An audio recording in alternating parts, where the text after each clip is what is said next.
আসসালামু আলাইকুম। সবাই কেমন আছেন? আশা করি সবাই ভালো আছেন। আমার এই অপরাজিতা ফুল গাছটির মধ্যে অনেকগুলো ফুল হয়েছে। অনেকেই দেখি অপরাজিতা ফুলের চা বানিয়ে খেতে, তাই ভাবলাম আমিও একটু ট্রাই করি। তাই গাছটির থেকে কিছু ফুল ছিঁড়ে নিচ্ছি। আমার কাছে অপরাজিতা গাছের 2টি কালারের ফুল রয়েছে। এই কয়েকটা ফুল ছিঁড়ে নিলাম।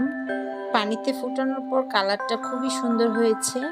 ছাঁকনি দিয়ে ছেঁকে নেওয়ার পর এই কালারটা হয়েছে।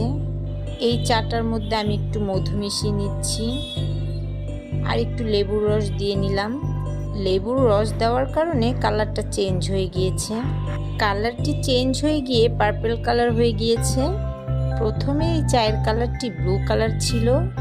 এই তো বারান্দায় চলে আসলাম। বারান্দায় কামিনী ফুলের সুবাসের সঙ্গে চাটি খেতে বেশ দারুণ হয়েছে। এই চাটির মধ্যে স্ট্রেস বাস্টিং এর প্রভাব রয়েছে, ট্রাই করে দেখি।